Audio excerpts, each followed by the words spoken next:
Try not to like look in the mirror right now because this whole half of my face is making me very sad. I feel like from far away it's not that bad, and then you zoom in, you're like, whoa.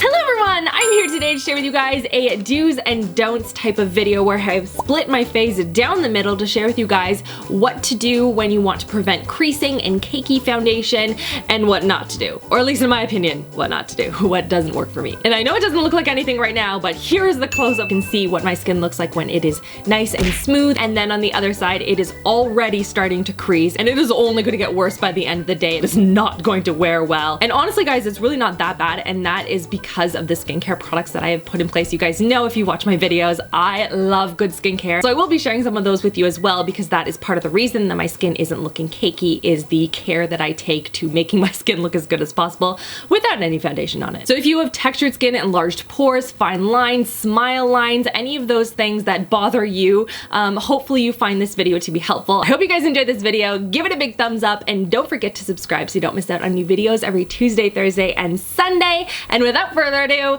let's get into this. So first, as promised, we're gonna start with skincare, because the smoother that your skin is prior to foundation, the better the foundation is going to sit on top of it. I have some drugstores, some high-end, I have masks as well as exfoliants and all that kind of good stuff, so I will share that with you as well and link it all down below for you guys if you are interested. Indeed Laboratories is supporting today's video, and I'm super grateful. A lot of their skincare products have become staples in my skincare routine. I've been testing them out for about 2 months now, and I can honestly say they have made such a big difference in the quality of my skin. So I'm gonna talk about some of those products here today, and you'll notice that a lot of them are half done because I obsessively apply them every day. And I wanted to give you guys a chance to test out the products for yourselves as well. So I'm gonna be doing a giveaway so you can win your own custom skincare regimen created for you by the experts at Indeed Labs, and they will put together a package of products that is best suited for your skin type and your needs and concerns and things like that. So I thought that'd be really fun. Check out the info bar below to learn how to enter. And yeah, so let's just dive into this. So the first step in my skincare routine is using a toner. I am using the Pixi Glow Tonic. This is just going to be a very, very gentle exfoliant. It's going to remove any of the dead skin cells and give you a much smoother surface to work off of. Now moving on to eye cream, I am using the one from Indeed Labs. This is their Eye Slicks 2. This is a really good eye cream. This has peptides, probiotics, all these really good for you ingredients that are going to help minimize the appearance of fine lines, dark circles, puffiness, and I honestly have seen such a huge difference in my under eye area using this product, like fine lines and everything in particular. This is awesome. Now moving on to serum, I'm using one from Paula's Choice. It is their Resist Omega Plus Complex Serum. I like it because it's nourishing without being too heavy on the skin. And then for moisturizer, if you guys watched an unboxing that I did back in December, I talked about this product and I really, really love it. It is by Indeed Labs, and it is their Hyaluron Moisture Jelly. And I really like this one because it's a jelly formula, but it has hyaluronic acid in it, so it's going to immediately soak into your skin, give you tons of moisture, but it's not going to weigh down your skin either. Makeup goes on so smoothly on top of this product. You can see like it has one of those like little pump things, and I'm already like up to here.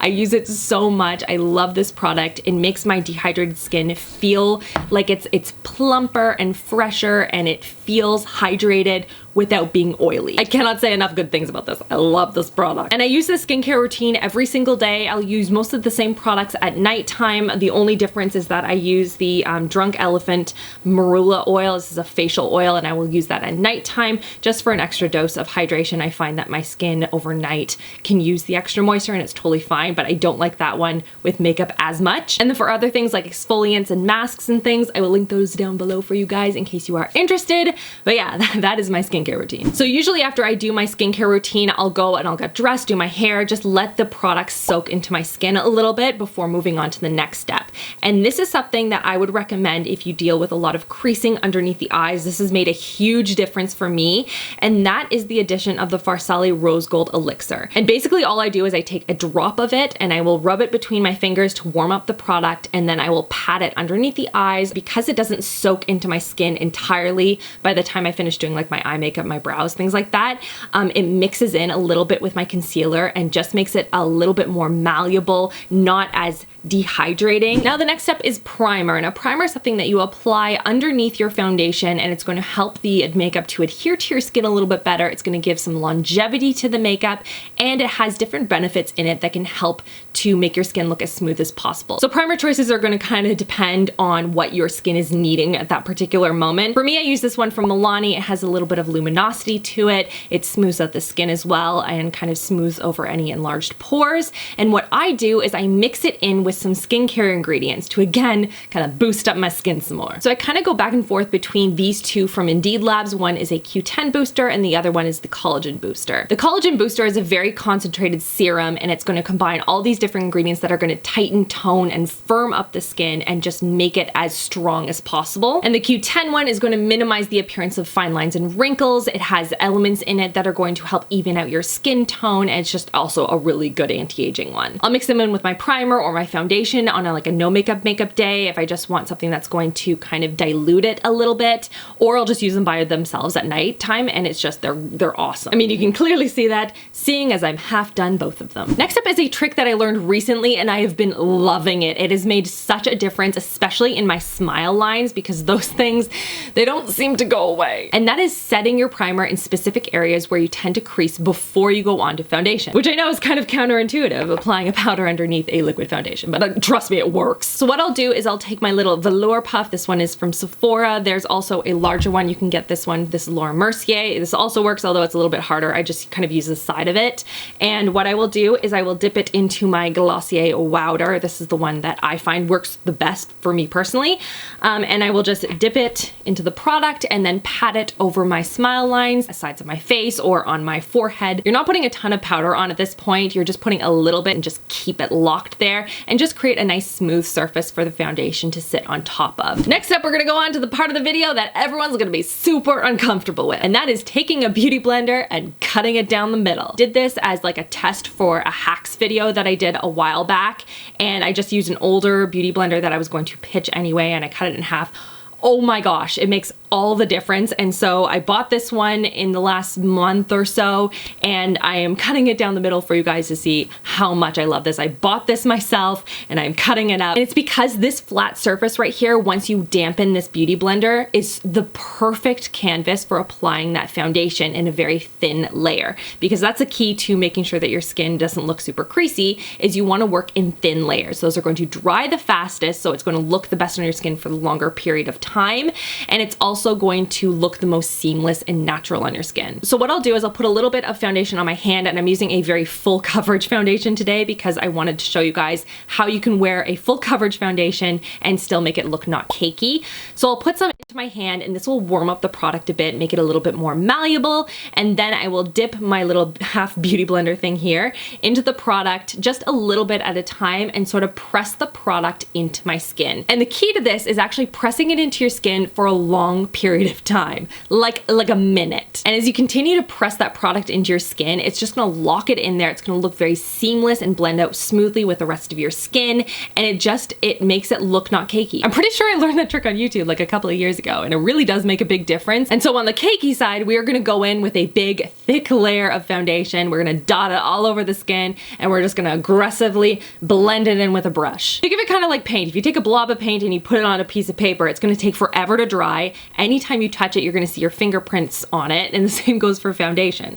Like legitimately, if you touch my face right now, you could probably see a nice big outline of my hand. Now on to concealer. We're gonna use everyone's favorite, the Tarte Shape Tape, and I'm gonna show you the right way to use it and the creasy way to use it. And it's very easy to look creasy with Shape Tape. All you have to do is just apply like 2 lines of it. Like I see people do this all over Instagram all the time, and I'm like, how do you not deal with creasing? I don't understand. So how I would recommend using it is apply a couple of dots, because you can always layer more. It's harder to take it away. And I'll take those dots and apply them basically along that bone right there, not too far up near the eye, because that's the area, at least for me, that tends to crease the fastest. So if I concentrate the product a little bit lower and then work my way up and sort of blend the excess product up a bit, then I'm using less product up there and it's less likely to crease, because at the end of the day, the less product you have on your face, the less likely you're gonna crease. It's that simple. Now on to powder, and we're gonna start with the creasy and cakey side first, and I'm just basically just taking a translucent powder, a big fluffy brush, and I'm dusting it over a thick layer